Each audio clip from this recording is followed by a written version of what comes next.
So welcome everyone. Thank you all so much for being here. I'm Jamie Katz. I'm with Johnson County Mental Health Center, myself along with Barbara Mitchell from Johnson County Department of Health and Environment.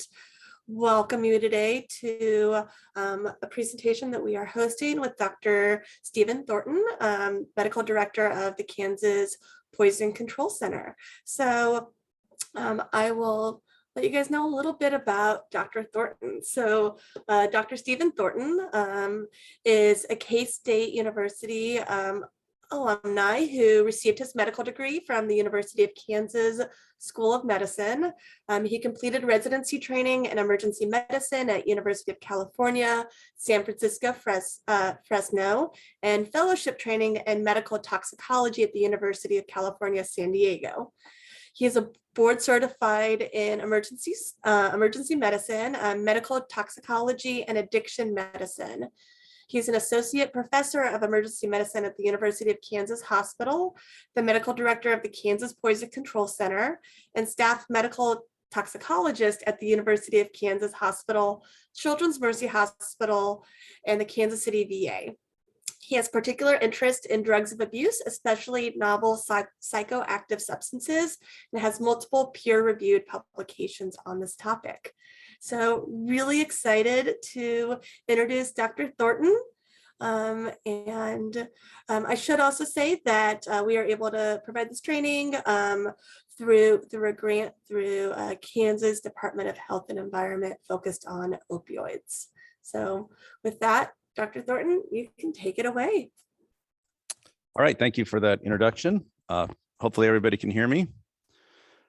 And yes, today we're going to talk about fentanyl, and the title is Fentanyl Everywhere, because, unless you have not been paying attention to the news, it is everywhere in Kansas now, and it is a problem we have to deal with. I have no conflicts of interest to disclose. The objectives of this presentation, hopefully after it, you'll be able to describe the history of fentanyl as a drug of abuse, list 2 characteristics of illicit fentanyl that increase the risk of overdosing, and then describe short-term management of fentanyl toxicity and then long-term management options. And we're going to kind of see how all those things kind of need to be there to really battle this epidemic. So I probably everybody saw this headline a couple of weeks ago. It got a lot of play in the press, though. Sometimes I see these headlines and unfortunately I wonder, well, what about the other 24 that have unfortunately died from fentanyl in the last month or 2 months or whatnot? Because it's just unfortunately so common now. We saw the pandemic really worsen some of this, and like I was telling Jamie a little bit earlier, if I had given this talk 3 years ago, people would be like, oh, that's nice, but what does it have to do with Kansas? Well, now, of course, like I said, fentanyl is pretty much everywhere. It was kind of it was going to happen because unfortunately we are on a kind of a drug highway. I-35 connects the border, and so we see a lot of stuff going through Kansas City. And unfortunately, we were seeing a lot of fentanyl coming through as well. So what is fentanyl? So fentanyl is a fully synthetic opioid. There's no fentanyl in nature. There's no fentanyl tree or anything that we get fentanyl from. Humans made fentanyl, 100% synthetic. It looks nothing like morphine, in case people are curious about that. And that's why it is not detected on your typical urine drug screens, which are looking for morphine. So we've had that limitation on kind of dealing with fentanyl. Now there are some fentanyl drug screens that have come out recently, and then we'll talk about a little bit about that later on. But just so you understand that's why we never really detected it on the drug screens, because the drug screen is looking for morphine, and fentanyl doesn't look anything like morphine. Fentanyl is about 100 times more potent than morphine, though. And in hospitals, for instance, in the emergency department, I dose my patients at 1 microgram per kilo. So we're talking microgram amounts for fentanyl, milligram amounts for morphine, and then you'll see some of these stories where they'll find gram amounts of fentanyl. And that just tells you, kind of hopefully puts it into perspective about how easy it is to overdose on fentanyl. It's just so potent. It is an agonist, meaning it's a positive effector at all of your opioid receptors. I'm not going to make this a physiology lecture, but there are multiple different opioid receptors, and fentanyl just works on all of them. It doesn't really care. It just turns everything on. It's very rapid onset, a fairly short duration of action, usually less than an hour, though sometimes that can vary depending on how much people are using. Tolerance definitely develops, and usually develops pretty quickly. When I talk to for instance, my patients in my addiction clinic, they will often report that within weeks they're having to increase their use of fentanyl to get the same effect. That's the tolerance. And of course, once you start building tolerance, you're setting up the stage for withdrawal, and it is opioid withdrawal which drives people back to using when they don't want to, and that kind of sets up the vicious cycle that unfortunately with fentanyl often ends in death. And why is because the clinical effects of fentanyl are such that it makes you stop breathing. Fentanyl clinically will cause analgesia. It's an excellent pain killing medication. We use it frequently in hospitals and emergency departments. It's very predictable, rapid onset. It's actually a very good clinical medication. It's unfortunately an example of a good drug gone bad kind of a thing. It will cause some euphoria, though, with bigger and bigger doses, you start getting CNS depression, obviously. Small pupils are consistent, the meiosis that you see. And then most concerning is the respiratory depression, which can happen even at lower doses, though it's usually not clinically detectable until you take more and more, and you'll get, basically you stop breathing. And it is that lack of breathing, that apnea. That is why the opioid epidemic has killed so many people, is because it has a fatal side effect, and that is you stop breathing. So now the history of fentanyl is an interesting one, and I think it's one that's obscured a little bit by sort of the epidemic we're in right now. So this is a case report of note from about basically in Southern California, and there were all of these heroin users who were dying, and they couldn't figure out why, because when they would check their blood, they couldn't find any heroin in their system, and the people were trying to figure out what's going on, until finally somebody found some white powder, a discovery of a tiny white powder that could not be identified, and finally somebody did identify it, and it was a fentanyl analog, actually, alpha methyl fentanyl. This was the China white epidemic. And you read this and you could think, well, this could have happened like last year or 2 years ago or 3 years. Well, this actually happened in 1980. So we're talking 40 some years ago that there was outbreaks of fentanyl causing deaths in this country. Now, this was on the West Coast, and this was, again, the China white outbreaks. And so when you look at the history of fentanyl, it was actually only synthesized in the early 1960s, not even FDA approved until the early 1970s. And then really it's kind of taken off from there. We saw the China white problems in the late 70s, early 80s. It kind of went through a little bit of a lull as far as sort of illicit fentanyl, though we ran into some problems with like anesthesiologists becoming addicted to fentanyl and whatnot. And then it's really from 2010 on that we've kind of begun to see the rise of fentanyl as the opioid epidemic begins. And it's really probably in the last 5 years that it's really just gone completely haywire, unfortunately. Here's a question that, again, I think kind of puts the illicit fentanyl history in some perspective. In the early 1990s, a heroin adulterated with fentanyl was called Tango and Cash, was responsible for multiple deaths on the East Coast. It turned out to be the first case of domestically produced, because prior, the fentanyl had been coming from China, basically. It turned out to be the first case of domestically produced illicit fentanyl in the United States.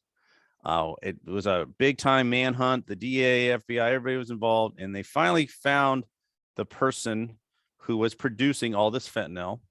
And do you know what city that person had his lab in?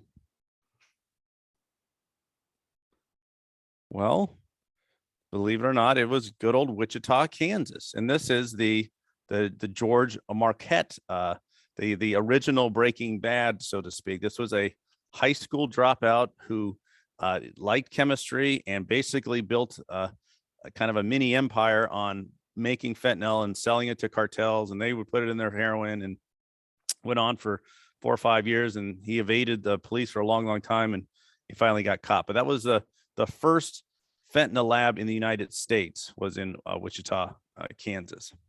Now, fentanyl today is the problem. We are firmly in the throes of the third wave of the opioid epidemic. I think everybody here appreciates that the opioid epidemic really began with the loosening of prescribing habits for prescription opioids like oxycodone, hydrocodone. I mean, that's a very multifactorial kind of event, but it basically unleashed all these prescription opioids on the American public. And then, of course, there was a response, and people started to not prescribe as much. So you had basically a vacuum that was filled by heroin for a while. And now heroin has actually been displaced by these synthetic opioids, i.e. fentanyl. And unfortunately, due to the potency, as we've already talked about, and some other problems we'll see, you're just seeing the number of deaths just skyrocket with this synthetic wave, as people call it. And here, this is just data from from the LA Times National Vital Statistics System. And again, you look at the deaths, and they just go up and up and up. Kansas not immune now. This was a recent article, 54% surge in fatalities, and most of that's being driven by fentanyl. And so fentanyl today here especially in the Kansas City area, is found in these counterfeit pills. You've probably heard the terms Perk 30s, Mexican oxys, M30s, blue pills. These are ingested, insufflated, or smoked. Most of my patients tell me they cut them up or crush them initially. Sometimes they end up becoming so tolerant that they just take whole pills. But they do at least initially understand there's a danger here in these pills about how much fentanyl can be in them. But nonetheless, the drive to avoid withdrawal is so powerful that they continue to use it. And so these M30s have become a huge issue. And when you look at it nationwide, you can see a similar type of problem. So this is from a study that kind of took all the DEA data, and when you look at pill production oh, sorry, I think somebody's when you're looking at the pill production that's being basically seized every year, you can just see it's taking off here. This is going from 2018 to 2021, and it's just skyrocketing. If you want to put it in kind of more understandable numbers, there are almost 3 million pills that were basically seized that had fentanyl in them in basically the last 3 years. I mean, so it's just taken off, and it's going up and up and up. And so just sort of, again, we're dealing with this problem, but we're not the first to deal with this problem. It's a nationwide problem. And the danger of these pills, this is really the other big problem that sets up folks for overdoses when it comes to fentanyl. The first problem, obviously, is a very, very potent substance. The second is when these pills are made, this is kind of what happens. You have the active substance, the fentanyl. It gets mixed with this tablet mix matrix, and then they press these pills out to sort of look like prescription pills, these counterfeit pills. Well, this process is done in some warehouse in Mexico, whatnot, and there's obviously no quality control. There's no FDA running around or doing anything to make sure that each pill has X amount of fentanyl in it or whatnot. And so what you get is out of a whole bag of pills, yeah, maybe on average they'll have X amount, but some may have 2X or 10X, and some may not have any at all, as you can kind of see from this graph. And so which one that the individual gets will sort of unfortunately define their experience. And then if they try to repeat that, they think, well, last time I used one pill and it worked. Well, that may have been because that one pill only had 1X, and they get another pill and it has 5X, and there's your overdose, unfortunately. And if there's nobody around with naloxone or whatnot, that's probably another fentanyl death. So this is the other really big problem with these pills that just sets people up for unfortunately for deaths. And everyone is really at risk now in this arena. Young children, we're seeing more and more cases of unfortunately children finding fragments of these pills because they're, like I said, they're often crushed and snorted. And so some of them will fall around, or just finding the whole pill. And really, these are the ultimate one pill can kill poison as far as kids go. This will, unfortunately, the many cases of deaths due to young children finding these in homes, because as a general rule, when something is in the home, kids will get into it. And we're just seeing so much fentanyl around that it's inevitable that young children are going to be exposed. So this is certainly a high risk population. The adolescent and young adult users, these are inexperienced and naive users. They are at particular risk. You can overdose on your first dose of fentanyl, again, due to both the potency and the amount of it in the pill. Adult users obviously can be at risk, especially those that have just gotten out of rehab or incarceration, who have kind of lost their tolerance and just think, oh, before I was using X amount, and now they can no longer tolerate that. And then geriatric users. This is a population that I think we're going to unfortunately begin to see more and more problems with. They are high risk for complications regardless of what substance they're using. But you can see from this study that was actually just last year, the percent of opioid use disorder diagnoses in its elderly population just exploding. This is per 1,000 patients, but in 2013 they're estimating 8.6, and now we're up to like 22. So it's just that's the 65 to 69 range. So I mean, this is the population that's going to become. We're going to start seeing some studies showing that increasing amounts of deaths and whatnot in this population as well. And another concern with fentanyl that makes it tricky is we see it adulterating a lot of other substances now. Heroin, for instance. Quite honestly, it's now hard to find heroin in Kansas City. Heroin has really been replaced by fentanyl. It's almost like fentanyl is an invasive species and has just eliminated heroin. People who think they're using heroin are probably using fentanyl. It's just that's what study after study shows. Cocaine, we see it adulterating cocaine and methamphetamine, and there's even some recent reports of kratom, that kind of a over-the-counter legal high sort of substance that some people use to try to treat opioid withdrawal because it has some opioid-like properties. There are reports now that the fentanyl may be in that as well. We had an outbreak of cocaine with fentanyl a couple of years ago. And so there's been some really big outbreaks in other parts of the country. In particular, Canada, there was a huge outbreak where crack cocaine and fentanyl were basically mixed together, and people were basically stopped breathing because of the fentanyl. The fentanyl methamphetamine issue is becoming a bigger and bigger problem. There now many of these pills actually come with both of them in it. It's kind of the new speedball, basically, and we're seeing a lot of stimulant opioid co-abuse and misuse.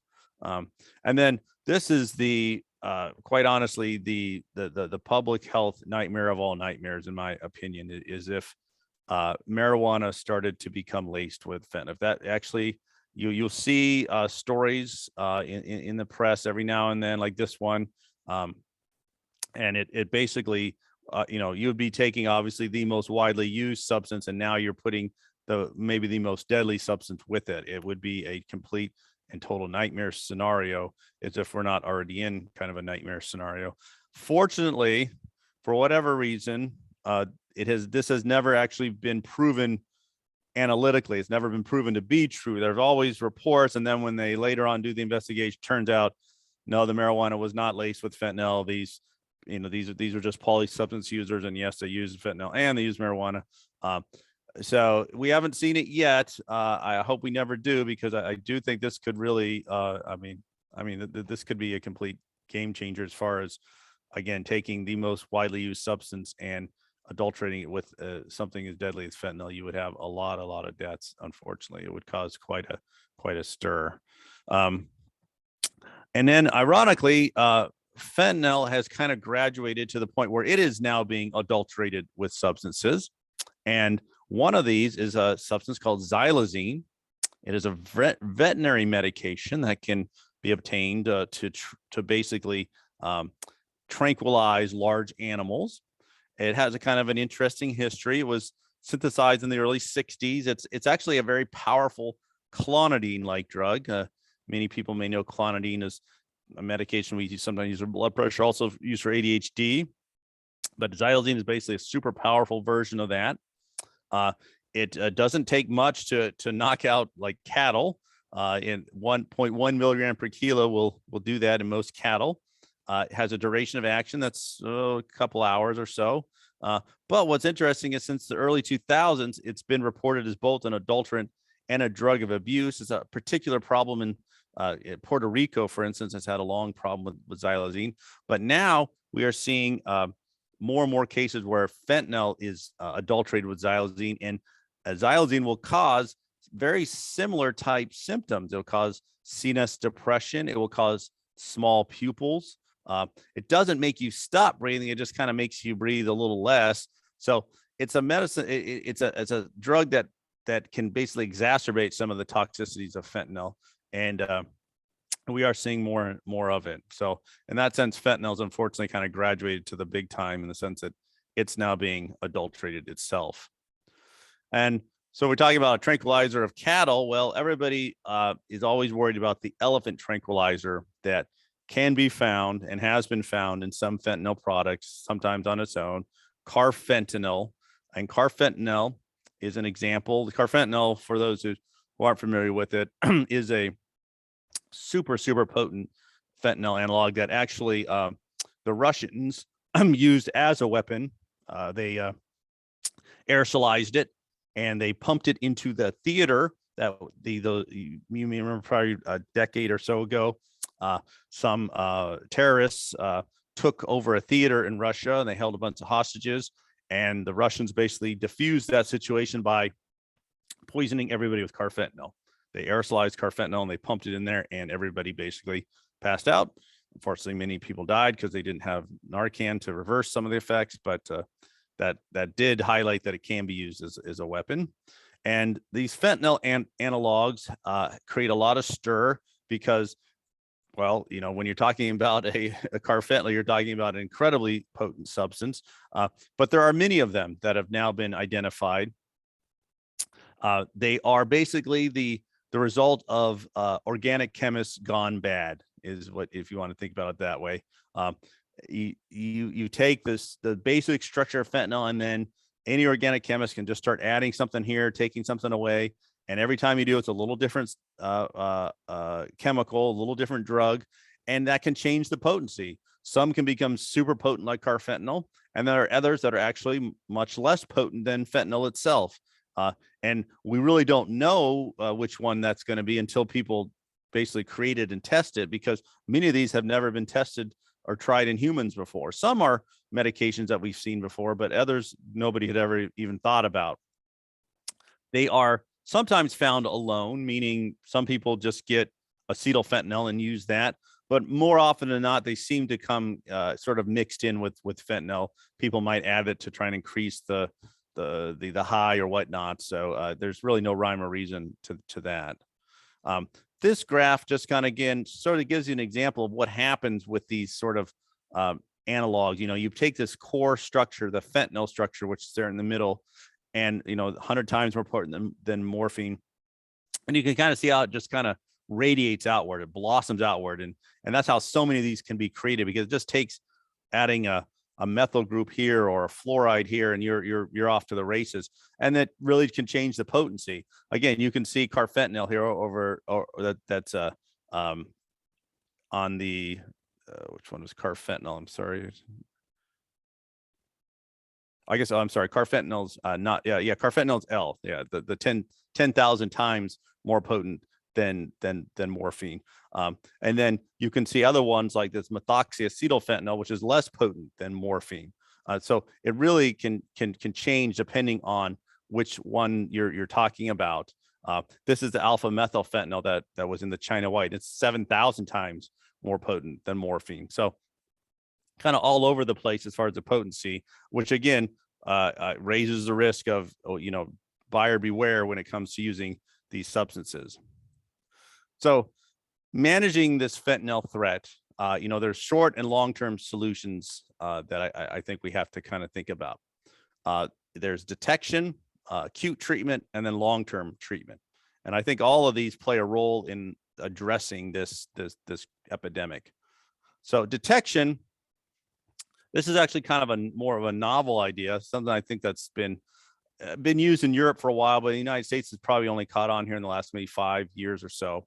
And that is these test strips, the fentanyl test strips. They are basically sort of a repackaging of urine drug screens. They're a paper strip immunoassay, and they're pretty good at detecting fentanyl and some of the analogs. It's always hard to say which ones they will and won't detect as far as the analogs go, but they reliably detect fentanyl. They have greater than 95% sensitivity, meaning they are falsely negative less than 5% of the time. And that's really what you want. That's the answer you want. You want to know, does this have fentanyl in it or not? It occurs rapidly. You get the results within 5 minutes. And there are some false positives, which again wouldn't necessarily be a problem either, because that would probably stop somebody from using that substance. But those false positives are things like methamphetamine. So high doses of methamphetamine and some of the cutting agents can cause false positives on the fentanyl test strips.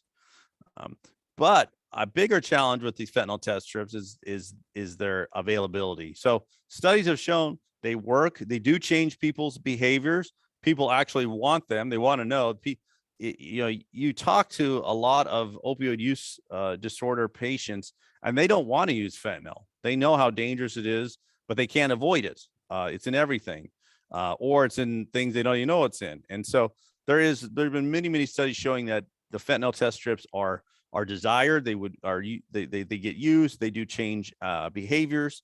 However, they are not all legal in every state. This study from just 2022, for just this year, found that the fentanyl test strips are legal in 22 states. Kansas and Missouri are not one of them. Not surprising, many of those states are East Coast states. Some of the more, I'd say, progressive states.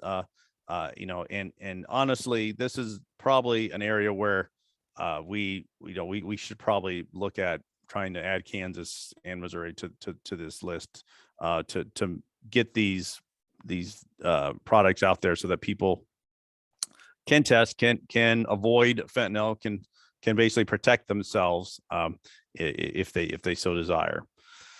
Now, the next step is the acute treatment, the short-term treatment. And this is where obviously naloxone comes into play. It is the fentanyl antidote. It is the antidote for all opioids, whether it's heroin, morphine, whatever, naloxone will work. It is a potent, competitive opioid receptor antagonist, meaning it basically runs around and it fights for the opioid receptor. And once it gets on there, it basically turns the opioid receptor off. So now you don't have the effects. You don't have the CNS depression, the respiratory depression. Everything is turned off. I highlight that it is competitive, meaning it basically has to fight with fentanyl or fight with morphine for that receptor. So the more that's fentanyl that's there, the more naloxone you're going to need, and vice versa. So there's a competition here, and so dose matters, and we'll look at dose in a little bit. It can be given IM, IV, or intranasally, which is how I think most folks are receiving it now. It reverses the opioid effects within seconds. It is a rapid onset. You give a dose and they are usually back to basically being awake within 30 seconds or so. And it has a duration of action that's about as long as fentanyl. It's about 30 to 60 minutes. Now, the dose of naloxone is always something that's kind of controversial. In the hospitals, we generally will use doses of 0.4, though sometimes people will use even lower doses and just titrate it. Most pre-hospital settings are using 1 milligram, 2 milligrams, and then the intranasal devices that are being widely distributed. We'll talk about that in a little bit. Those are 4 milligram devices. So a question will often come up is like, well, do you need like 10 milligrams or 20 milligrams to reverse these fentanyl overdoses? And the answer is not really. That's a term people will throw around called naloxone resistance. And that often comes from case reports where like, oh, this guy did fentanyl and we gave him, we had to give him 10 or 20 milligrams for him to wake up. Well, those, when you really dive into those cases, most of the time, actually almost all the time, they never confirm that it actually was fentanyl. They can't tell you if there was xylazine in the product too, because xylazine won't be reversed effectively by naloxone. So there's a lot of basically urban legend in that. I will tell you, however, that because fentanyl is so potent, it's very competitive for the opioid receptor. It really wants to be on the opioid receptor too.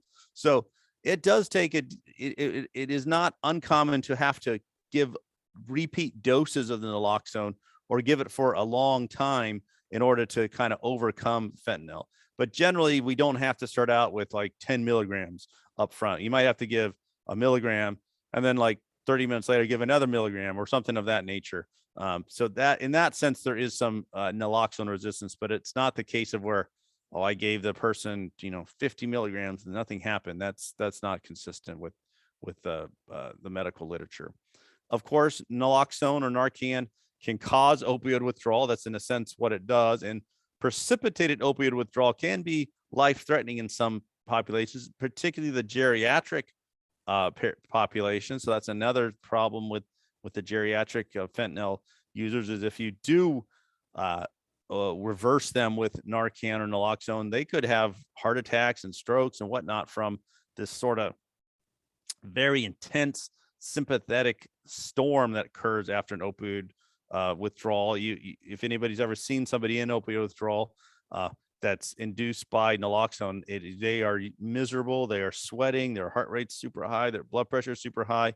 It's a really uncomfortable and disturbing event. And then we are also seeing particularly patients who have stopped breathing and get the naloxone and then wake up, that they will often develop this pulmonary edema. Their lungs will basically fill with fluid. It usually doesn't last for very long, resolved within a day or so, but often requires them to be on oxygen and sometimes put in the ICU. And so that this is it's not so much we think effect of the naloxone, but the fact that basically the people weren't breathing for a period of time, the lungs kind of get injured, and then you sort of restart everything and the lungs have to kind of heal. So that's another complication that we've seen. And when we talk about fentanyl everywhere, we really should also be talking about naloxone everywhere. And I think Kansas in Missouri, we're again a little late to the party as far as making naloxone widely available, but we are there now, and we should continue to push it and basically have it, in my opinion, just an incredibly low threshold for distributing Narcan, because as I often tell my patients, it may not be you that whose life is saved by this Narcan in the home, but it could be your child, it could be your friend, because we know that take home naloxone, we know it works.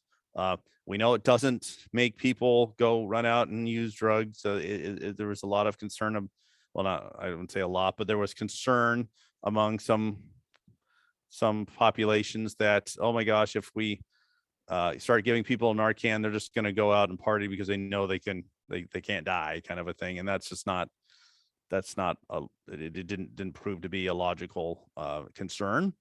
We do know from studies that you can reduce the amount of opioid deaths by about 20% if you really have widely prevalent naloxone. So if you've got naloxone in every home, kind of a thing, and bystander naloxone saves lives. And Kansas, Missouri, we to our credit, we've joined basically every state now has what are called naloxone availability laws. And in Kansas and in Missouri, you can get naloxone from a pharmacist without a prescription. And I think it's still kind of not maybe as widely known as it should be. Obviously, you can get it with a prescription, and whether it's an emergency department, an addiction clinic, whatever, I recommend that that we prescribe naloxone as freely as we can, because the more that's out there, the better it will be. And you're seeing the case report here where it saves lives. That's what it does. It saves lives, and we should just have as much of it out there as possible. And now, finally, the third component, this kind of long-term treatment. It is very, very important, obviously, to use Narcan so that people are alive to get treatment, to recover. There's an old saying that dead men can't recover. Dead addicts can't recover, and so you want to get them to that point where you can help them with the disease that they have, which is the use disorder. And we have approaches now that have been proven to help, and that's the medications for opioid use disorder. An older term you may have heard is MAT, but MOUD is kind of the accepted terminology. And these are substances that have been proven to increase retention and treatment, reduce use, and save lives. And right now, your three choices are buprenorphine, methadone, and naltrexone. This study that I just have a little blurb on in the corner there just came out like within the last week or so, and is very, very, very powerful, because it didn't just look at the use disorder, but it looked at suicide with this, and found that if you treat the people's opioid use disorder with one of these medications, you reduce their risk of suicide by 50%. And this is in a veteran population, but very, very powerful. Just adds again to the overwhelming amount of evidence that shows that these medications, they work, they should be used. They unfortunately, as we're going to see, aren't always used, and I think that's a big gap that we can kind of try to help fill. So buprenorphine is for those who don't know, is a very potent opioid with this kind of weird partial agonistic property. That's what makes it kind of a special drug. Is it binds very tightly to the opioid receptor, much like fentanyl would, but it doesn't really turn it all the way on. It sort of just turns it on a little bit, and so it has this weird effect that unfortunately many opioid use disorder patients find out about if they try to use Suboxone on the street or buprenorphine on the street, is that it will actually reverse effects of full agonists like fentanyl. So if a user is, if a user just used fentanyl and has fentanyl in their system and is under the influence of fentanyl, and they take buprenorphine or Suboxone, they will actually go into withdrawal. And many times that's where you'll hear patients tell you that they are allergic to Suboxone or they're allergic to buprenorphine. Well, they're not allergic. It's just that they took it while they were under the influence of a full agonist like fentanyl, and they got reversed, and they don't like that, and nobody likes that. But that's one of the properties of buprenorphine that it's kind of unique. The other property that makes it an ideal agent in this population is it has a ceiling effect on the respiratory depression, meaning, yes, it does cause some respiratory depression, but there's a point where it kind of maxes out, and it's not associated with as much apnea as, say, fentanyl or methadone or these pure agonists. So it is a safer medication. Now, that safer doesn't mean safe, and so it still has to be treated with respect, but it is a safer medication. Unfortunately, the ceiling effect doesn't appear to be as effective in children. Children still, when they get into Suboxone, they do tend to still stop breathing. So it's not a 100% kind of get out of jail sort of thing when it comes to the respiratory depression, but it is a much, much safer drug than, say, fentanyl or methadone. It is FDA approved for treatment of opioid use disorder from age 16 and above. It does require a DAX waiver to prescribe it for that. That is probably going to go away. They've been whittling it down over the last 4 or 5 years to the point now where you can get your X waiver just by asking for it. You don't have to do any training. You don't have to do anything special. You just can ask for it now. And I think in a couple of years, it'll probably just go away altogether because it is unfortunately proven to be a barrier to getting people treatment. It has few side effects. Most of the side effects are what you have from many opioids and constipation and whatnot. The dosing is variable. We don't really need to get into all that. Just understand it. There's not a one size fits all. It very much depends on how much fentanyl they're using and whatnot. And it is available as a monthly, every 4-week injection. So very, very attractive for the patients that don't want to come to clinic every week or every 2 weeks or whatnot. They can just come in, or they don't want to take a medication every day. They can just get a shot every month, and it works very effectively. And this I think study kind of highlights how protective Suboxone is when it comes to fentanyl, and even saving people's lives as far as this fentanyl-induced respiratory depression. There are physicians out there that actually think we should use buprenorphine instead of Narcan to basically reverse or wake up opioid overdoses, because the buprenorphine will reverse them, but not put them into a full withdrawal like naloxone will. And there's basically studies showing that if folks have buprenorphine in their system, the fentanyl doesn't make them stop breathing. So it's protective, even if they do use the fentanyl, which hopefully they won't. That's one of the things that buprenorphine is very good at. It treats the craving. It kind of fills that gap that fentanyl was filling, and so people don't have the need don't feel the need to use the fentanyl. Another choice is methadone. This is a very classic treatment. I think everybody's heard the term methadone clinic.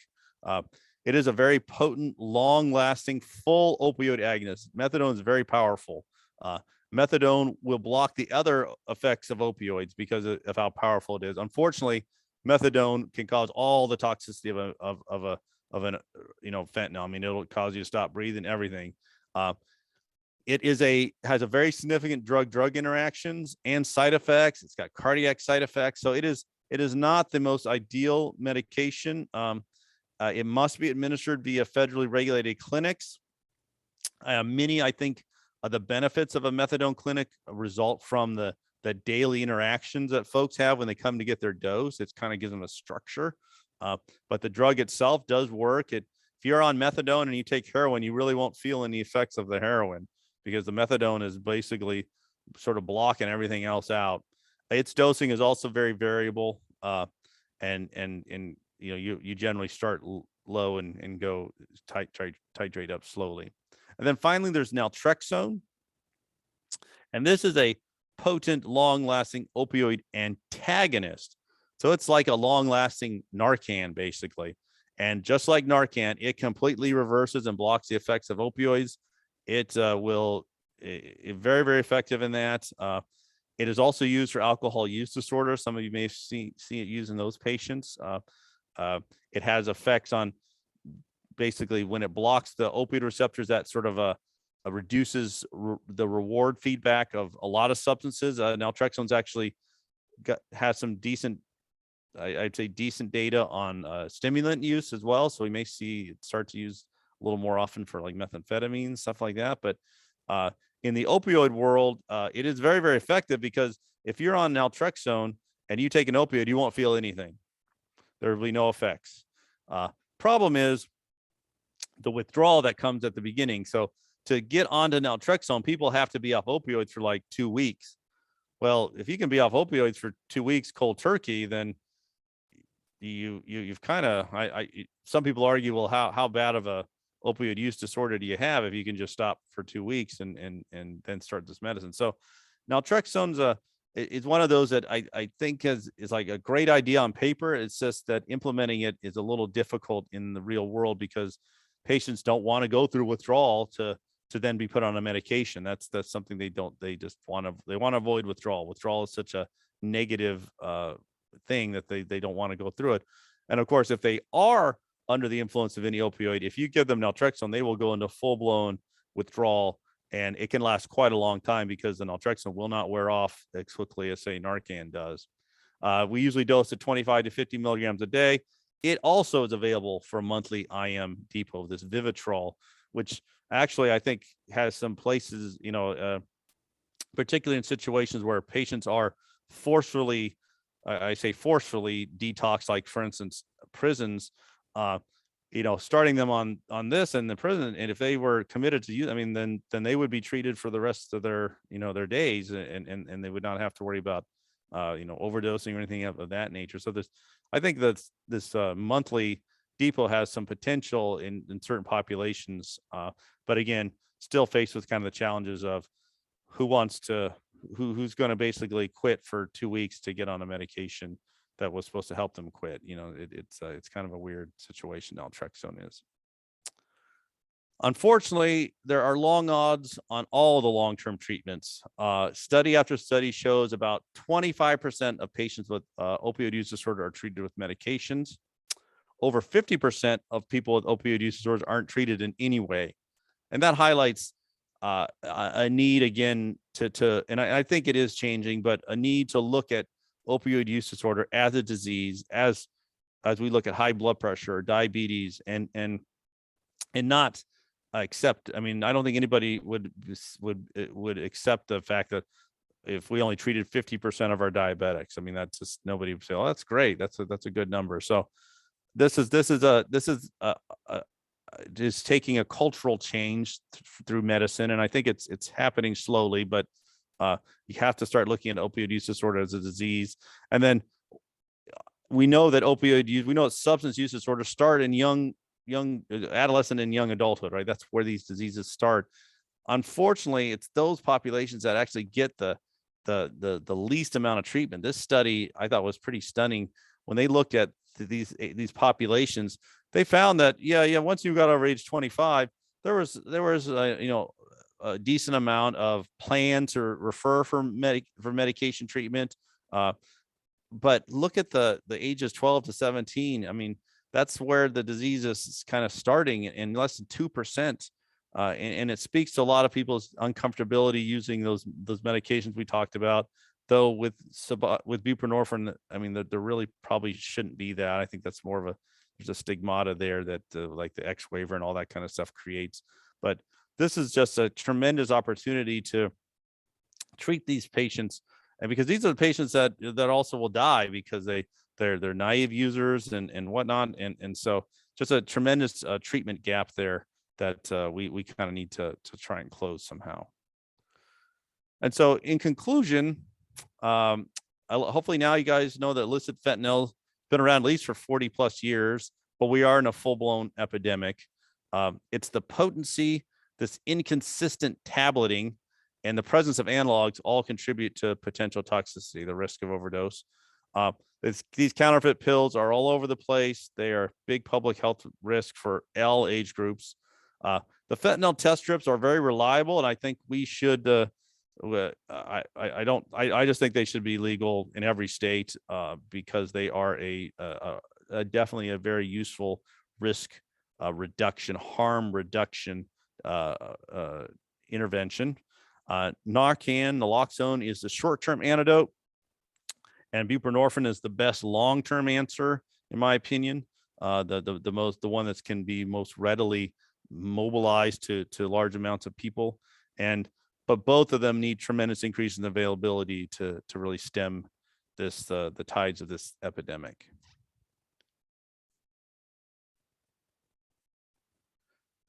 All right. Do you have any questions?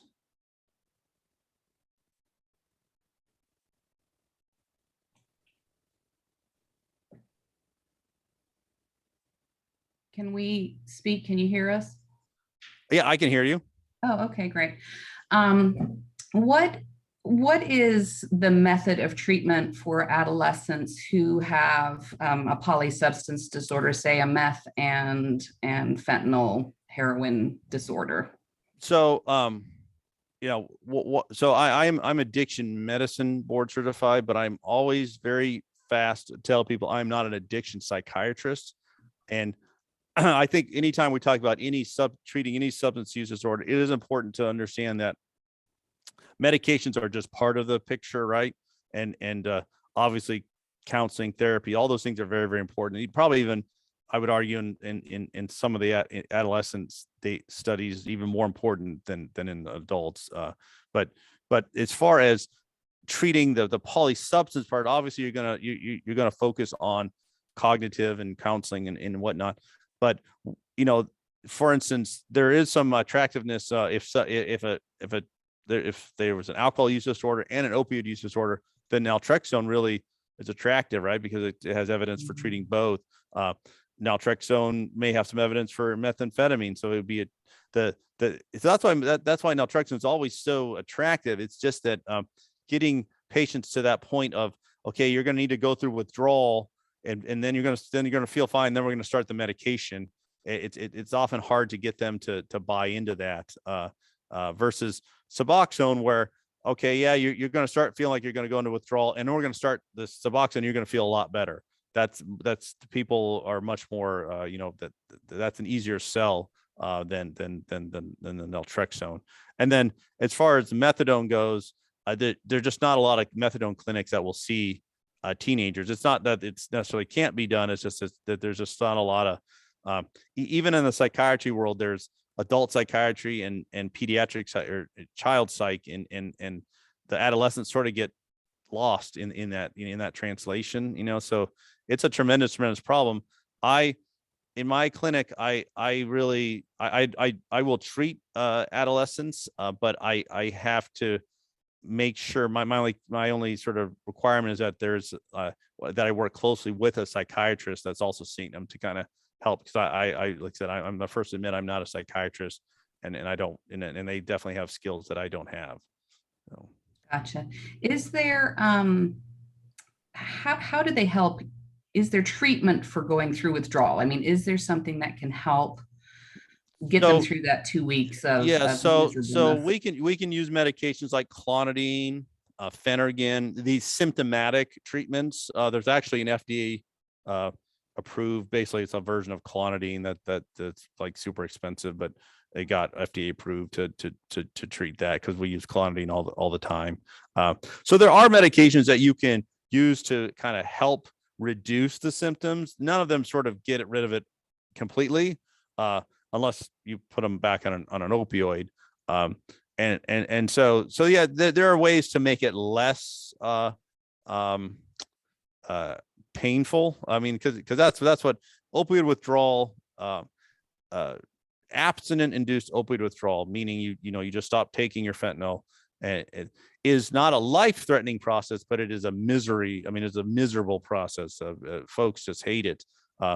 Precipitated withdrawal, where like you walk up and you give somebody Narcan, that can be life-threatening in certain populations, like the elderly, depending on how severe their withdrawal is. But for the most part, that was, I would say, 5 years ago in the emergency departments, for instance, in Kansas City, the standard approach for somebody coming in who said, I'm withdrawing from heroin, I want help, they would give them clonidine, Phenergan, and tell them, hey, here's good luck finding a clinic.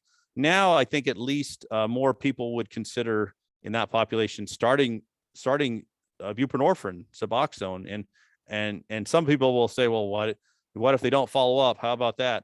And my response to that is I'm one who's a big believer in harm reduction, and I tell them, well, you know what?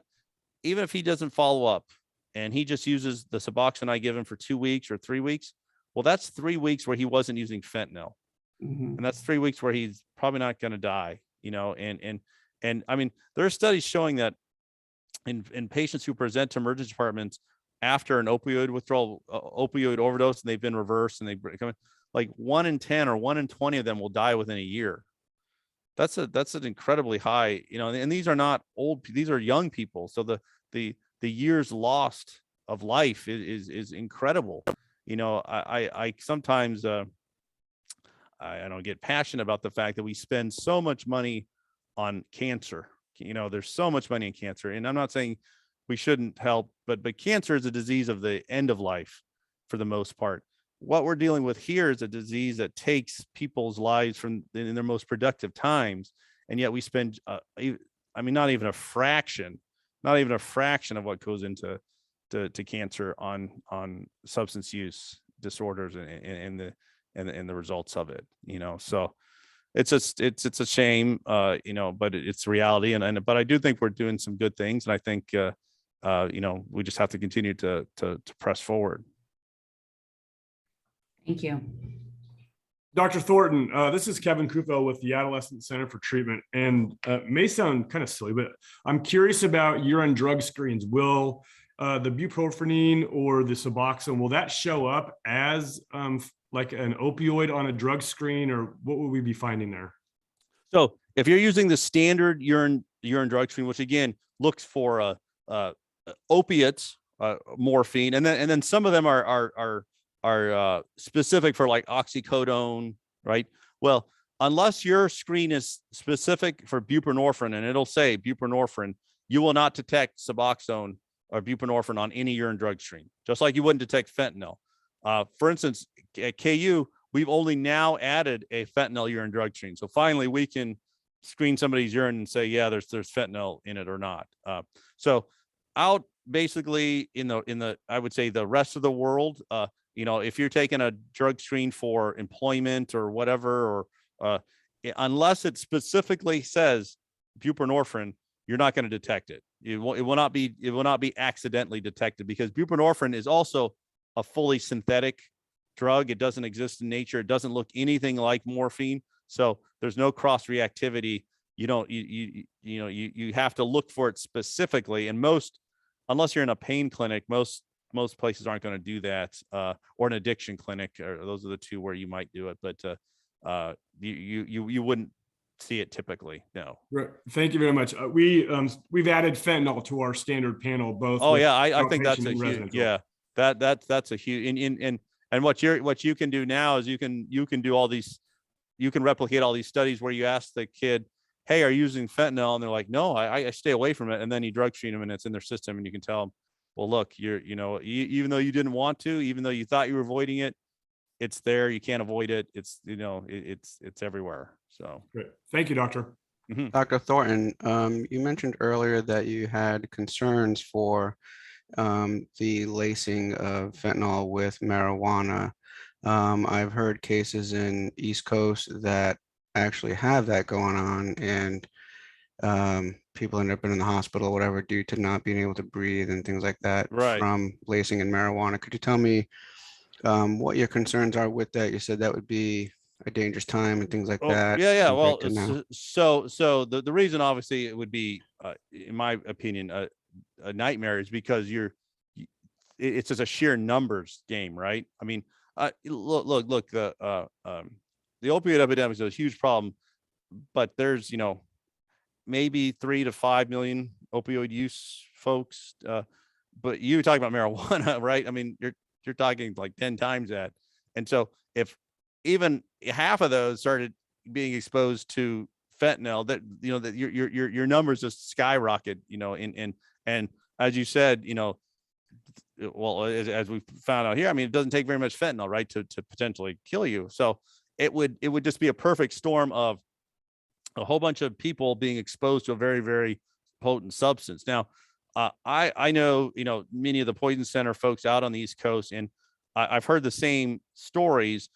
All I temper your statement with is that in every case that I've heard, they've not been able, nobody's ever found the actual marijuana and fentanyl together, mixed together, like they didn't grab the baggie and test it. I'm not saying it's not possible. I'm just saying that up to now, we've seen basically cases where they say, oh yeah, this is it. And they get tested, the samples get tested, and they turn out not to contain fentanyl, thankfully. But it's certainly a potential risk. And I think it would be a real big problem if it does become common, because you're just going to have a lot of, I mean, there's just so many people who use marijuana, right? I mean, let's just face it. And if now even a small percentage of them are being exposed to fentanyl, you're talking about a dramatic increase in the number of deaths, in my opinion. Yeah, and I can't understand the rationale behind someone distributing marijuana laced with fentanyl. It must cost them extra money to do that. I mean, efforts and all that. I don't get the purpose No, of. you're absolutely right. You know, one of the things when it comes to drugs is you can always follow the money, and the money always makes sense. But you're right.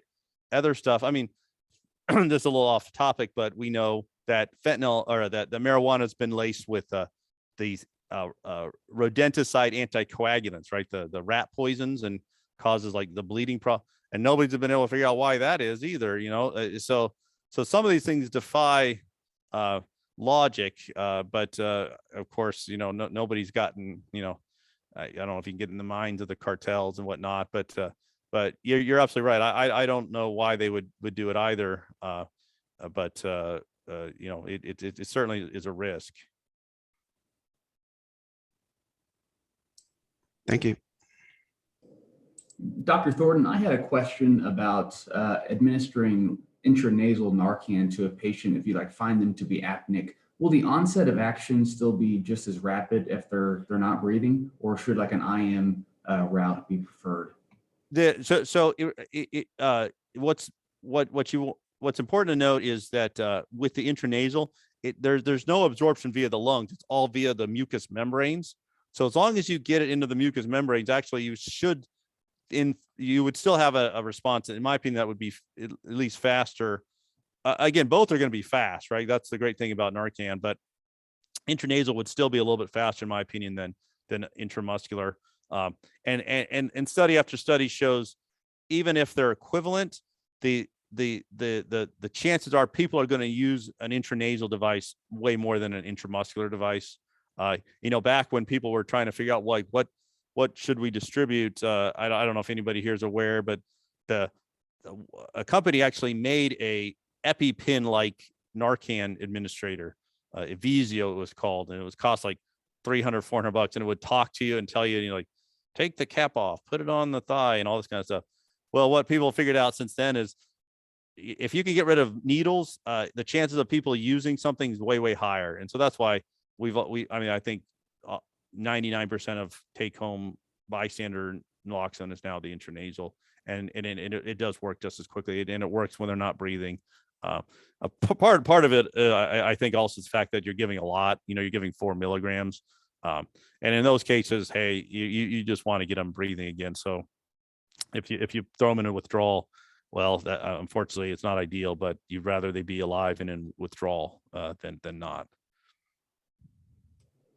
Excellent. Thank you. Mm-hmm.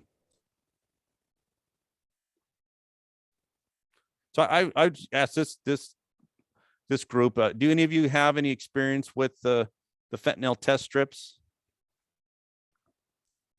No, I haven't heard of them before. So I really think that's something that could be implemented on a wouldn't be that hard to implement, especially distributing them and whatnot, and like I said, the evidence does seem to suggest they are used, and they do have effects on people's behavior, because again, over and over again, most people don't want to use fentanyl. They don't actively seek it out. Most of the time they don't have any choice, and if they have a choice, well, maybe they're not going to use it, or maybe it protects that naive user who really shouldn't be exposed to fentanyl, because that one time could be the last time, and they don't use it because they know it's fentanyl. But it does seem like a harm reduction public health intervention that, like I said, it's been carried out in other states, and maybe could be brought to Kansas, because we're certainly in the middle of this epidemic. Yeah, I was going to say, if it's illegal in Kansas and Missouri, how is someone supposed to get a hold of the test strips then? Exactly. Oh, you have to make it legal. That's what you have to do. Yeah. And that's what they've done in these other states. That they've just passed a law saying, yeah, you can have possession of these drug testing devices, because I think some of that,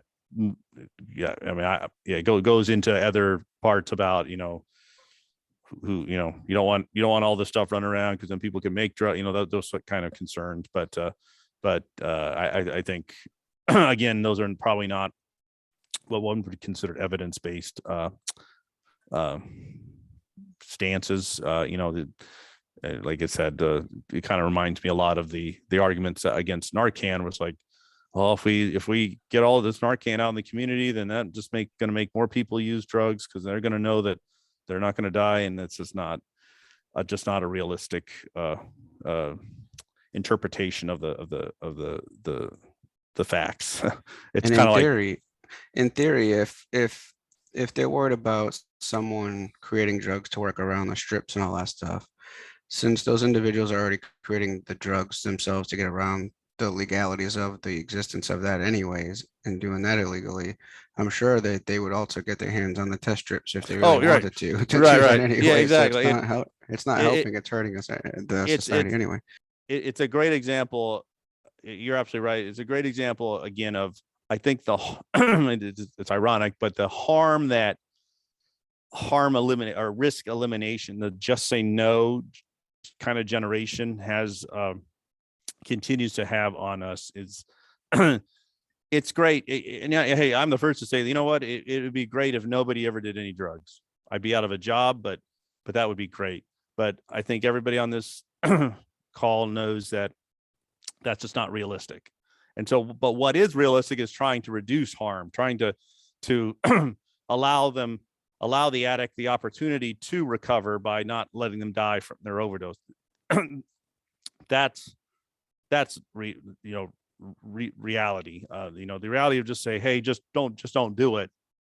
That's an ideal world, perfect, but that's not. We don't live in an ideal world, and as long as you continue to try to impose what I consider to be almost Pollyanna type, just stop doing it. Like, I don't understand why that's like asking somebody with high blood pressure, like, well, I don't understand why they just don't keep their blood pressure down. It's not realistic. Dr. Thornton, there's a few questions in the chat, so I'll start reading them off to you. One is, do police or EMTs have this available to them, as in Narcan? Yes. Oh, well, yeah. EMTs pretty much have had it, or ambulances have had it for the longest time, as part of the I guess what you'd call naloxone accessibility laws that were passed. I don't know, 5, 6, 7 years ago now. First responders like police, fire started carrying it, and it's I think it's an important step, and because many times if somebody's not breathing, minutes can matter, and it may if waiting 5 minutes for the ambulance to get there, that could be the difference between that person waking up and walking out of the emergency department that day or having permanent brain damage. So it's very important that the police and first responders carry it, and they do, and they know how to use it, and it's a very simple, it's just a spray. You just spray right up their nose. It's like I said, it's been shown to studies show that every bystanders are comfortable using it. Everybody's comfortable using it. It's very effective, and it's out there. So we just need to get it. I think even more than just the first responder. We want it like in almost like an EpiPen. Like if there's an opioid in your house, or somebody in your family using it, or if you've, just give them, have them have Narcan in the house. That's what I try to tell people. I kind of try to present it kind of like an EpiPen, because there are still some people with stigmatas about it, like, oh, why do I need it? You think I'm a drug user, things like that. And I try to tell them, no, that has nothing to do with it. This is about saving lives. This isn't about labeling you anything, so.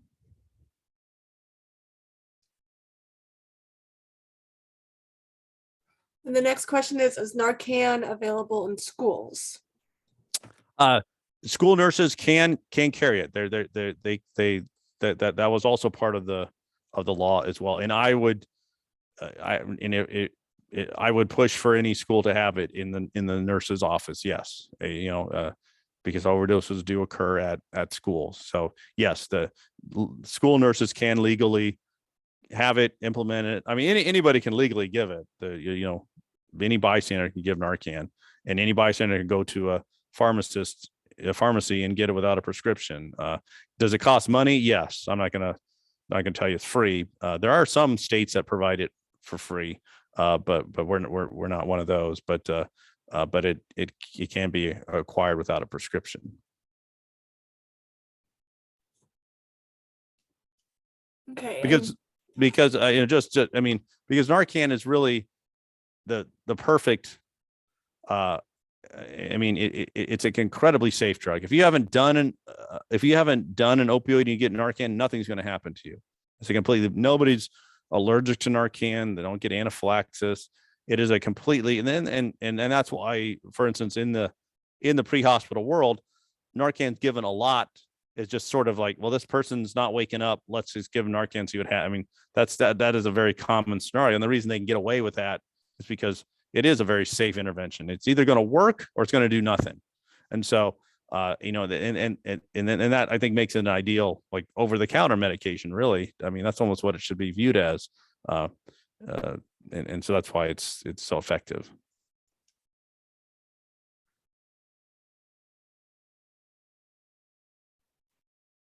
Okay, another question is the biggest influx from Mexico, or are we finding a lot more produced here in terms of fentanyl? So fentanyl can be, obviously, from that story from Wichita, can be manufactured illicitly here. It's not a super complex process, but by far the most of it is coming from across the border. It is a cartel imported from Mexico problem. They make it in Mexico. They also import it from India and China. Governments have tried to crack down by making certain precursors illegal, but then not every country buys into it, and so they can still find it. And so the bottom line is most comes from Mexico. Yes. Are there probably some cases where it's illicitly manufactured in the United States? Yes. But just like methamphetamine, we used to see a lot of illicit methamphetamine production.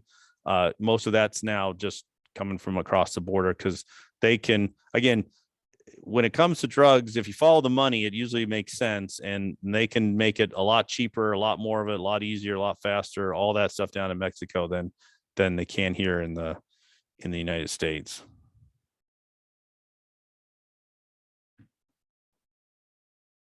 And actually,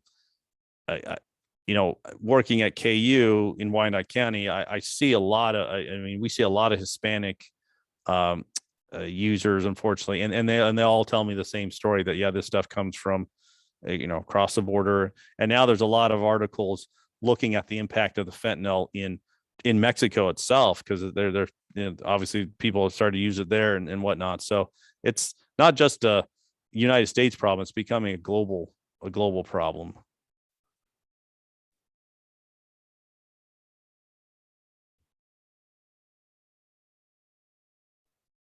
Okay, so the next question has to do with naloxone.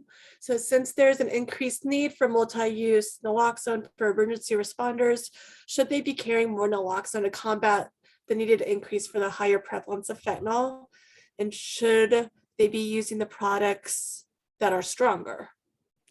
So again, that kind of comes back to the naloxone resistance kind of idea. And in the pre-hospital setting, I don't think that's usually such a big deal, unless you're dealing with like hour-long transport times, where like you're driving somebody an hour to the hospital. Because in the Kansas City metro area, the average EMS time is like 5 minutes, 5-10 minutes. So most of the time, those people would not need to be redosed. And so the standard amount is usually sufficient. I mean, even in studies where patients have been confirmed to have used carfentanil, which we talked about, that super potent one, normal doses of naloxone woke those patients up. Now, did they need another dose like 30 minutes later? Yeah, several of them did, but 0.4 milligrams would wake them up. So again, I don't think that the idea that people need to be carrying around hundreds of milligrams of naloxone is really supported by the literature. EMS obviously has also other, they can give IM, they're obviously very adept at giving IM stuff, and you can do that, and give as much as you want that way as well. But the typical doses of Narcan work. And, from my discussions with EMS people, if anything, it's just so they have to give it another time versus that they have to give like 10 milligrams all at once kind of a thing. So.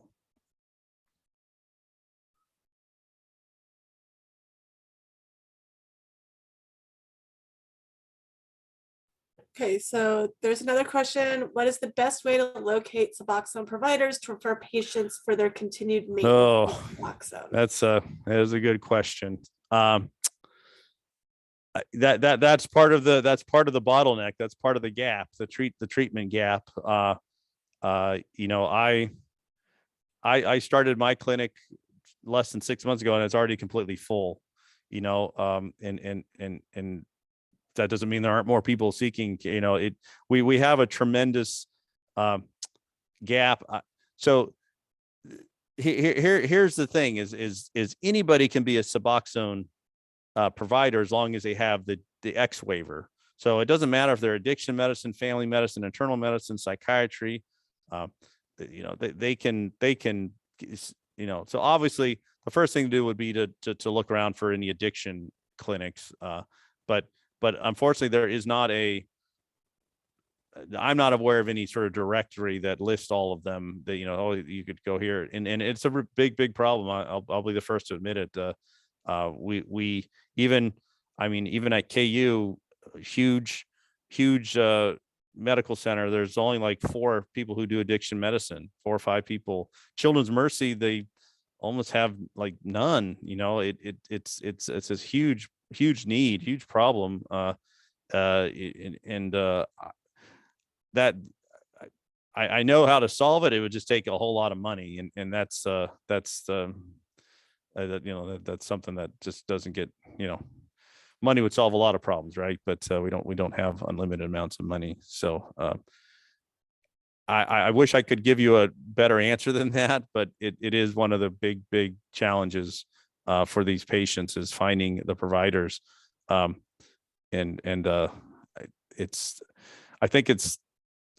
don't, like I said, I know how to solve it, but it wouldn't be cheap.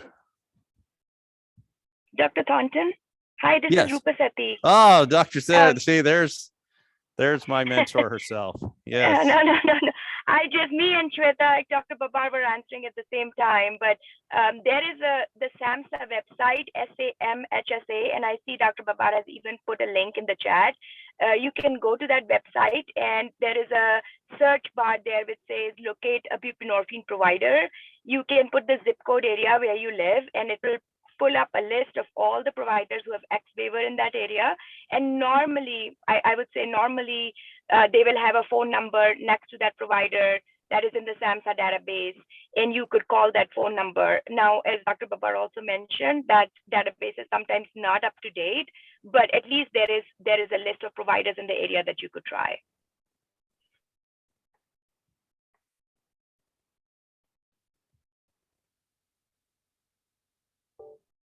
Thank you.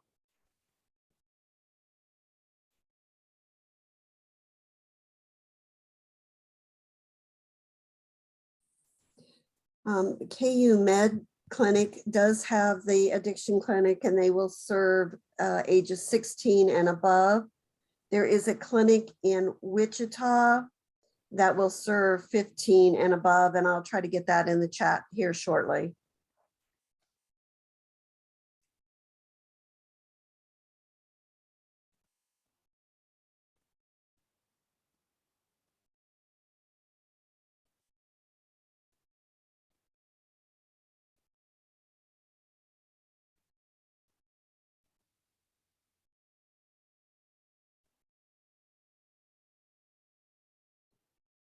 Okay, Dr. Thornton, there's a really good question here. You get to now say whatever you want within reason. So if you had all the money at your disposal, what would be the solution? So first of all, I would fund I would increase addiction clinics. I would have addiction centers. I mean, we have, so as a society, we've identified certain populations that we thought needed special treatment, trauma patients, right? We've created trauma centers. And what have we done? We've tremendously decreased deaths and whatnot from traumatic. Cancer centers, well, I mean, but you look at those two diseases, and trauma is probably the one that shares the most with addiction, in the sense that often the people who suffer trauma and are young, and you're taking away a lot of years of life in productive time and all that kind of. I think I would start an addiction center. I would make I would put the I guess money where the mouth is, and again, I don't want to speak for Dr. Sethi and Dr. Babar, but the financial support for addiction psychiatry, addiction medicine, I would make it in proportion to the morbidity and mortality that the disease impacts on society is what I would try and do. And that includes increasing training, for addiction medicine, addiction psychiatrists, increasing training in the undergraduate and graduate medical education levels, so that we continue to see this cultural shift of taking addiction from that's just weak morals, and why are they doing that to themselves, to bring it to the 21st century of, it's a disease, it can be treated, it needs to be treated like a chronic disease, and those kind of impacts, I think you have to, do very early on in order to see them come to fruition. And just the resources, like we just talked about, like free distribution of naloxone, free distribution of the fentanyl test strips, those things, empowering public health to do those things that they can't, because they don't have the money to do it. But we know that these are diseases that impact often this is a disease that impacts lower socioeconomic groups disproportionately. So I mean, I could spend the money. Let me put it that way. I don't think, I think any place right now, I don't think there's any place that so much money is being thrown at that you can say, well, yeah, there's really no, we've pretty much, maxed that out. There's no more benefit we could get from that area without, we've put too much money into there. I don't think any area like that exists.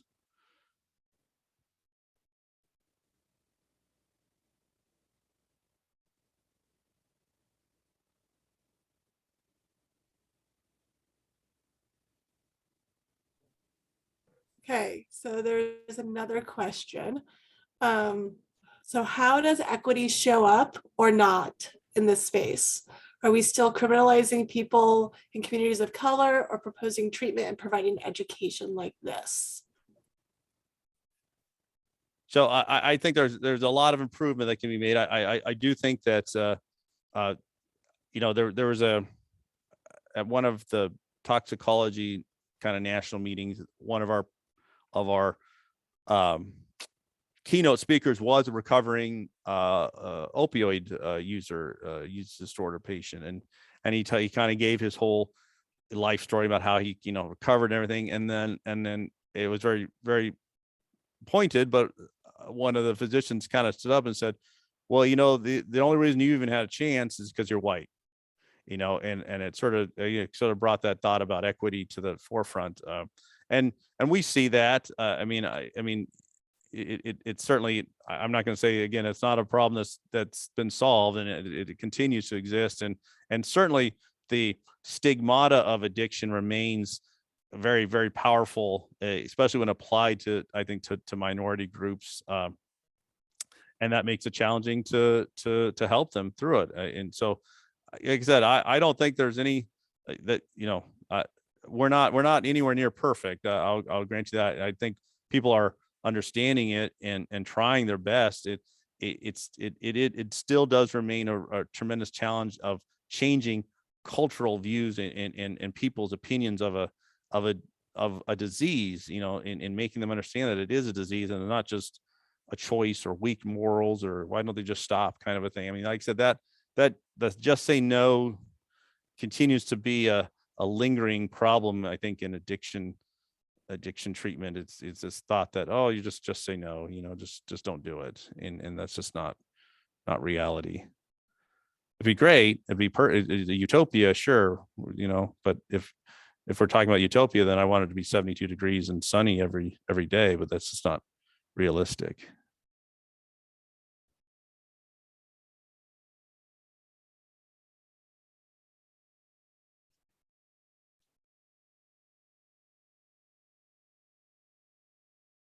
And I think, just as an aside, again, one of my, I think, personal experiences with that sort of health disequity is what I've seen in Wyandotte County with a lot of the young Hispanic patients who are basically addicted to these M30s, these fentanyl pills, and just seeing them show up in the emergency department over and over again, and trying to get them into treatment, trying to get them into help, and just really struggling to bridge that gap.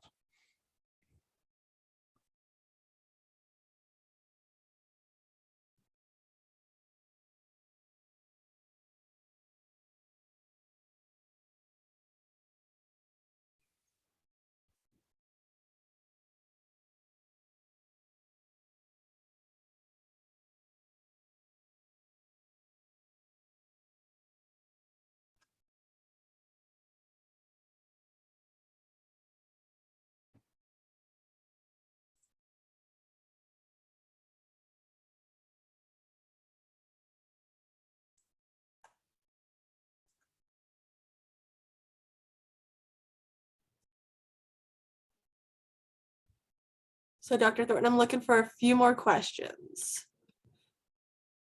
Hold on one second.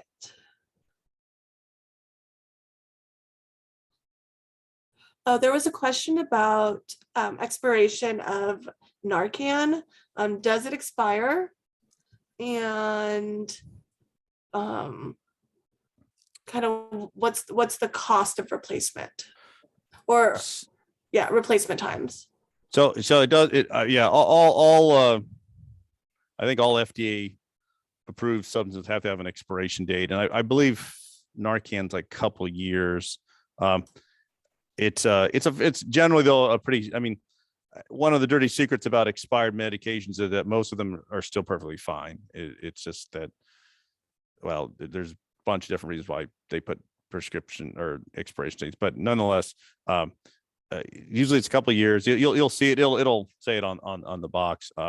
Now the cost of it, again, it can be, I mean, $40-$50 is what I've heard from some. KU has tried to make I think a lower cost version. That auto injector was like hundreds of dollars. It was just kind of crazy high. So is it more expensive than it probably should be? Yes.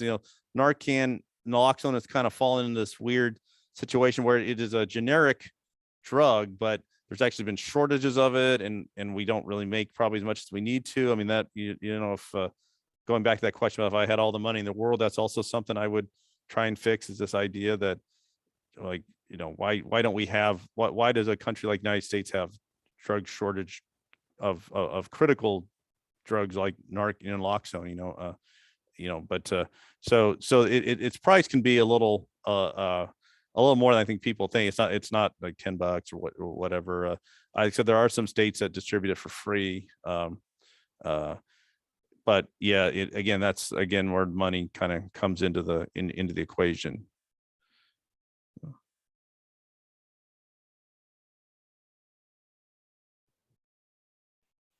Any other questions?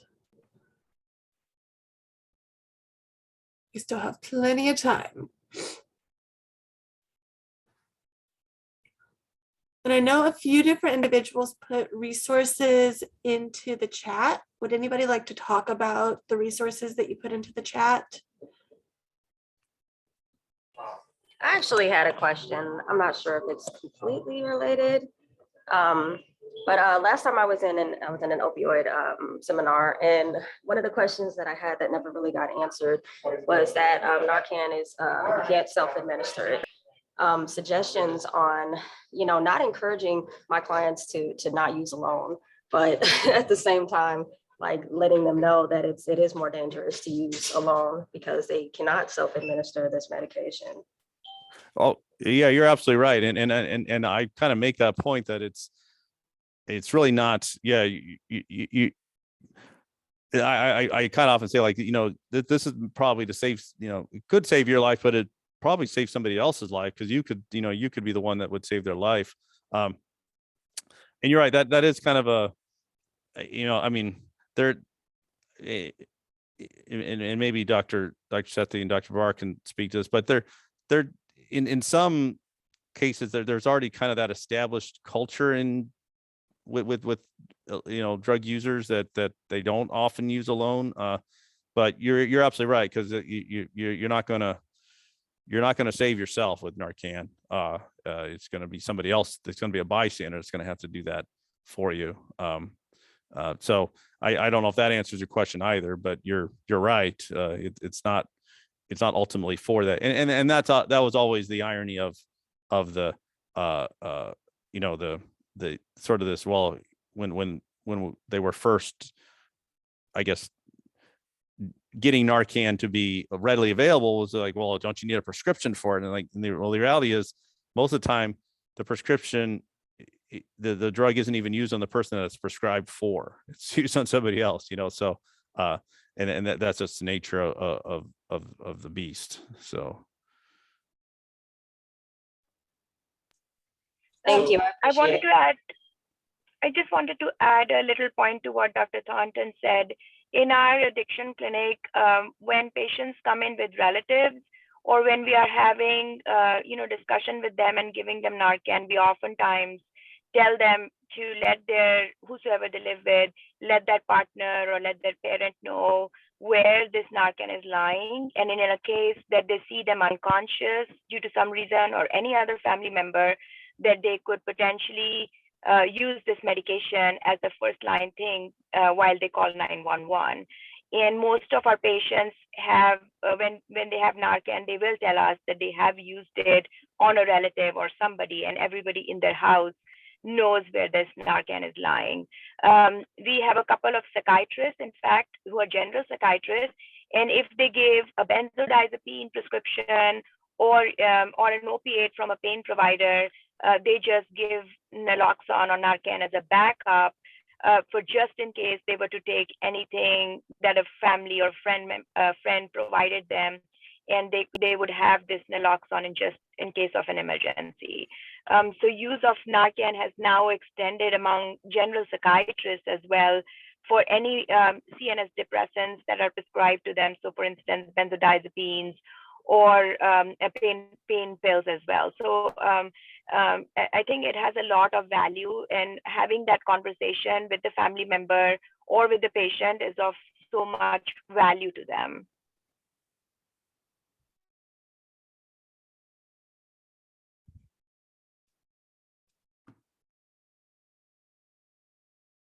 yeah, you can't. I mean, in my opinion, you just can't have enough of it out in the community. I mean, almost, I would almost make it to where where everybody knows where the AED is. Like, everybody should know where the Narcan is.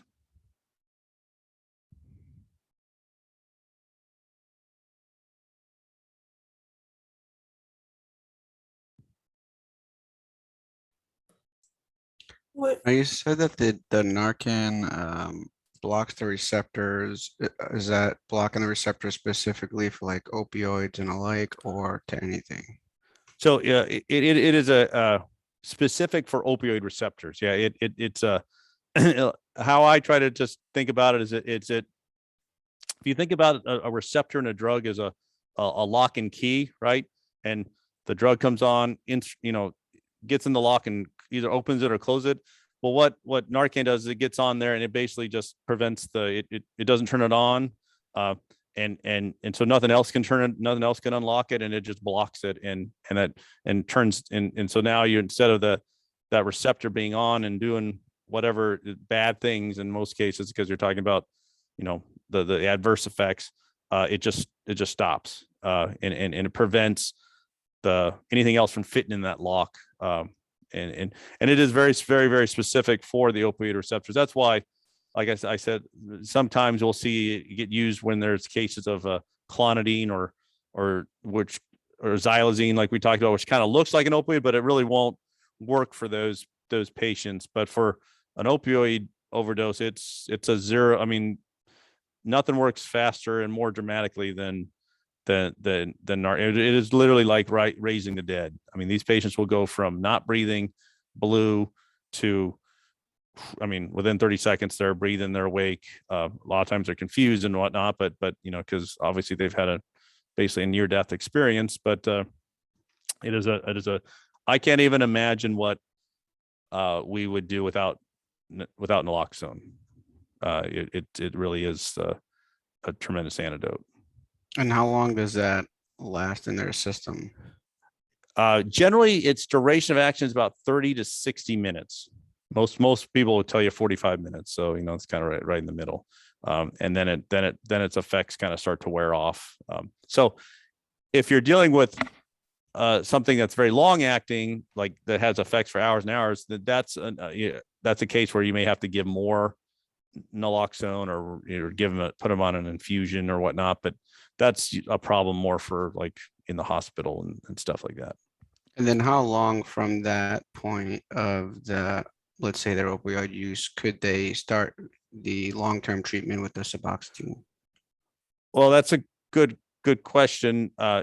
So in theory, if you got naloxone and you got completely reversed and you're in opioid withdrawal, that's a great time if that person wants to use to go on Suboxone, that's a great time to induce somebody or to start somebody on Suboxone and titrate them up and get them back to, find out what level they're going to need to be at. And that's been done in some emergency departments with success. And it's a model that people have tried to reproduce. It has there's again, money and stuff kind of issues with it, but it's certainly a model where you are taking people at a situation where they're maybe most, really invested in stopping and basically kind of helping them at that point. It's a very attractive option. So if they've just gotten naloxone, that's probably the best time to start them on Suboxone, because they're going to be in full withdrawal and they're going to feel better and better with the Suboxone you get them, and you can get them on the Suboxone and then they don't have to use fentanyl. Great, thank you.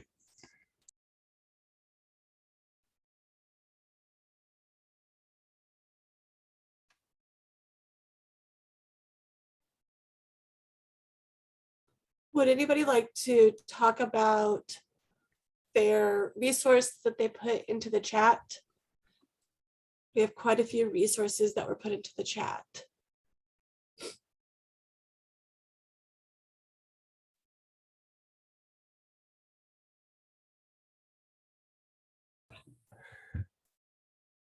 Yeah, with the Kansas Recovery Network, I'm not sure if you guys have heard about it. It's a group of people here in Hutchinson, and they've gone to, I believe, Wichita, Salina, and a couple other places, but they basically set up shop on a corner or somewhere and pass out either the nasal spray or the muscular Narcan, intramuscular Narcan. So if there's an area that somebody maybe feels like it, for them to go and do, they will travel wherever we need to go to help with that as well.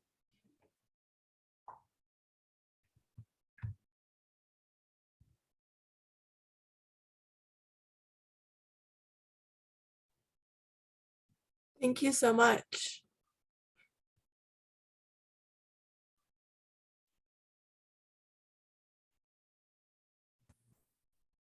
Anybody like to say anything about the KU Addiction Clinic?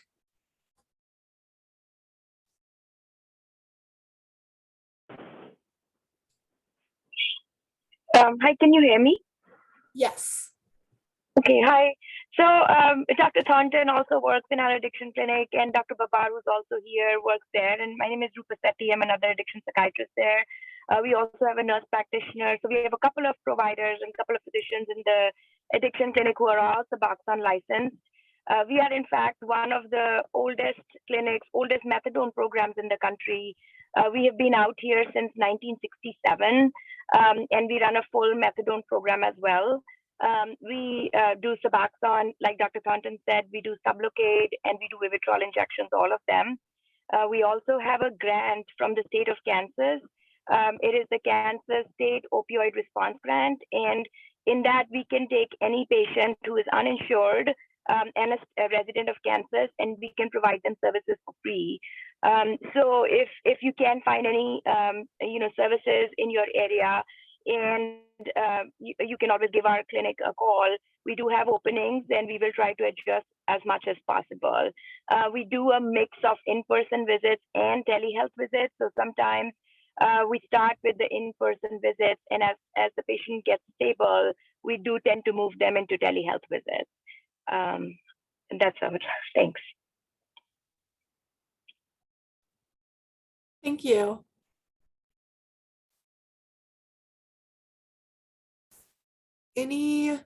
Anybody else want to talk about any of the resources that you put in here?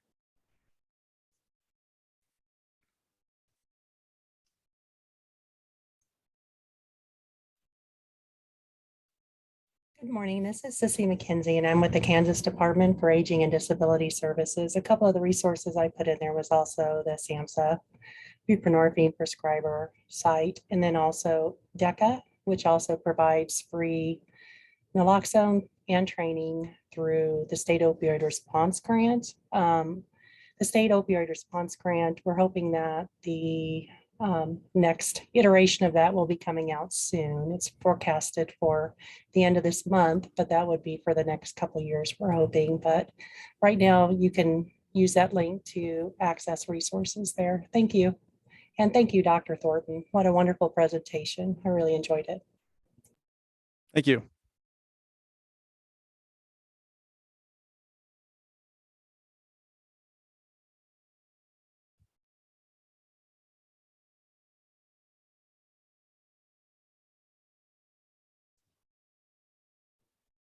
Clayton, would you like to say that out loud about beds opened in Hutchinson? Yeah, absolutely. For anyone who might need our medical withdrawal management service, we take patients who are struggling with opiate addiction, alcohol, and benzodiazepines, and get them through their withdrawal process safely and carefully, so they can get through their withdrawal process. Obviously, with alcohol and benzodiazepines, they can be absolutely fatal. Opiates, even though it won't kill you, it makes you feel like you're going to die. So obviously, that's why we're all here as well. It's a 3 to 5 day inpatient stay. We take Medicare, one of the only ones who take Medicare. We also take Medicaid, both commercial and private insurances. And afterwards, we set them up with aftercare services, whether it be residential, intensive outpatient, AA, NA, and make sure that they make it to their discharge plans as well and follow them up to a year. So after they leave, a month, 3 months, 6 months, and up to a year, to make sure that they're not left out in the wind or anything, and that they wouldn't need to be set back up with aftercare services as well. It's a great service. I wish it was around whenever I was using it on the streets. But yeah, thank you. And thank you, Dr. Gordon. Really appreciate it. Question for you, where because I think one of the improvements we could see in the system is the better coordination of like your patients coming out and getting set up with the addiction clinic for long-term treatment and whatnot. Where do most of your patients come from? Are they local, or do they come from like all over the state? Or they do come from all over the state. A lot from Sedgwick County, though. Okay. Yeah, because I've taken care of many of patients that come out of Valley Hope. I think it's another center, and it just seems like that's a natural progression of the intense inpatient stuff you guys do, and once you get them stable, do you guys start Suboxone in your facility, or is Yes, it is a Suboxone taper for the opiates, and then we have protocols for alcohol and benzodiazepines. Right. So, but yeah, that's great work you're doing. That's a very rare. We get a lot of patients who present to the emergency department. They're like, I just obviously at KU, but well, I need inpatient, detox, and they're just like, well, that doesn't really that doesn't exist very much, in very many places anymore. So. Totally agree. This is Wanda Ray with Adolescent Center for Treatment. That's one of the problems in the state of Kansas is there are no covered detox services for adolescents. Right. The adolescent treatment gap is just, I mean, yeah, any way you look at it, it's horrible, right? I mean, you know, for a disease that we know starts, it's just, yeah, it boggles the mind. Right. Also to speak to, is there a kind of standardized, maybe that's not the right word, but standardized protocol for Suboxone, particularly with teens? Well, I mean, there's, you mean like, is it like a dose or A dose, a taper process, what? well, I think the particularly dose would be used.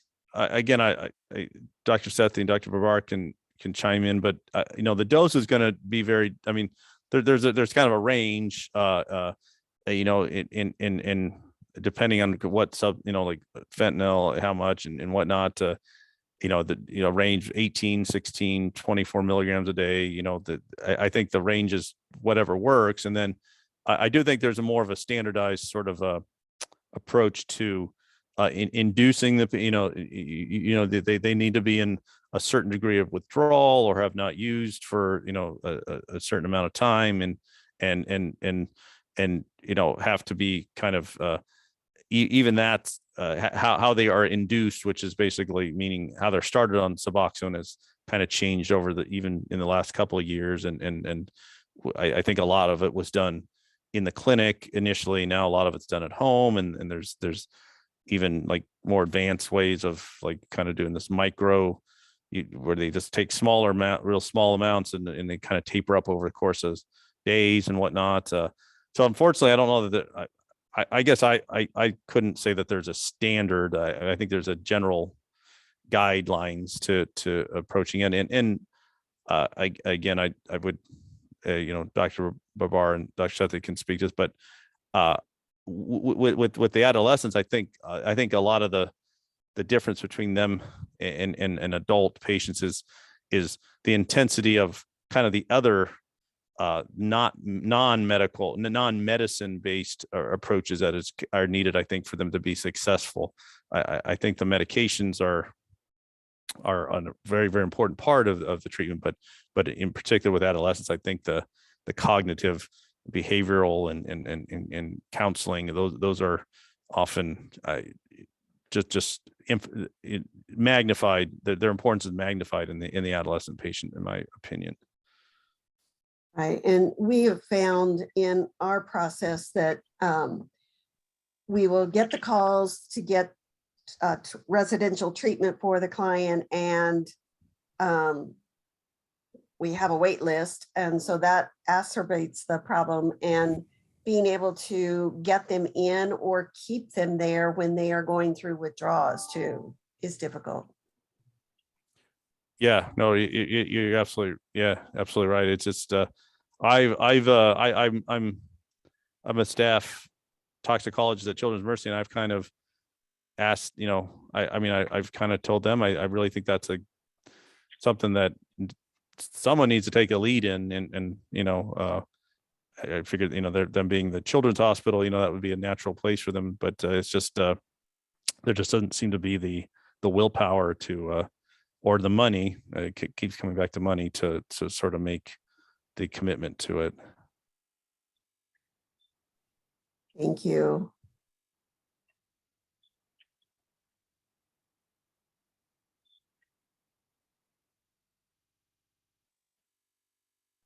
I do know that there was one more question that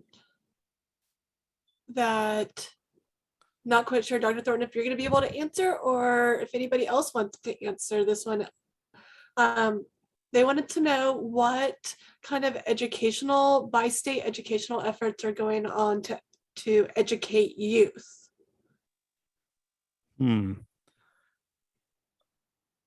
I don't have a good answer for that. Through the Poison Center, we'll do education at schools and daycares, but a lot of that is generally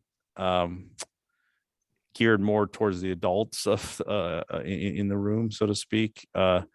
So I don't have a good answer for the I guess the education for the kids, unfortunately. And is anybody on here from KDADS? I know that they are doing a little bit through a grant. Anybody on here from KDADS that could speak to that?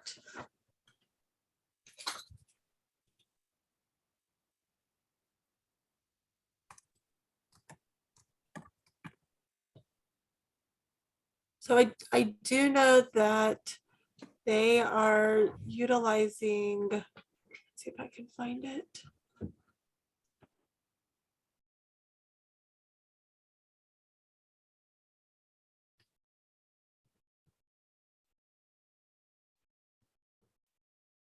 But there is some education that's going around on opioids. And I believe that there's even a grant right now that's available to do some of that education. I don't know much more than that.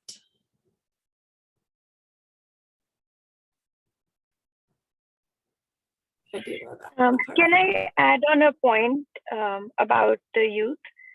Yes. The SAMHSA has some information about adolescent opioid use disorder.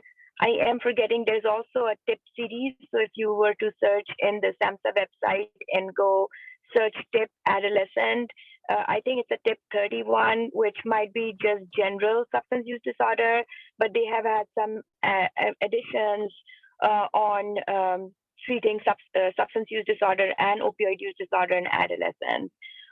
Also, there is another website called PCSS-MAT, P as in Peter, CSS-MAT, MAT for medication assisted treatment. And I have in the past attended a few webinars there on adolescent substance use.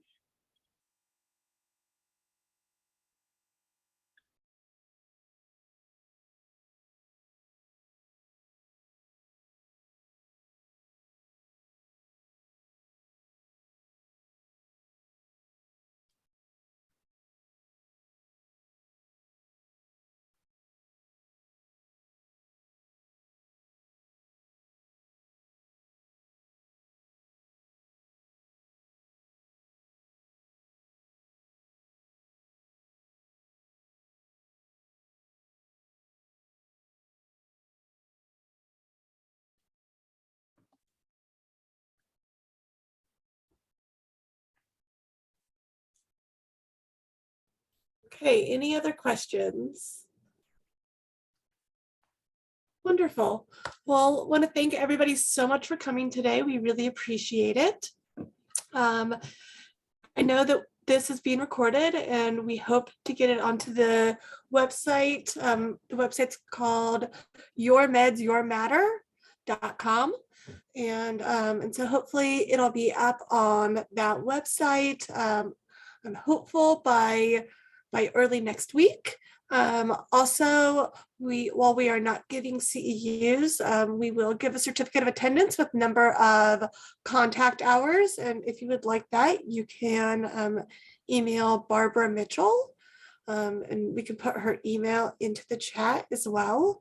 And I want to thank you all so much for coming. And again, a huge thank you, round of applause for Dr. Thornton. Thank you so much for your time and your presentation. And I know I learned a ton. If you look at the chat, you'll see everybody else feels the same. And thank you, thank you. And we hope everybody has a wonderful rest of your day. Thank you so much for attending. Thank you for having me. My pleasure. Thank you. Bye.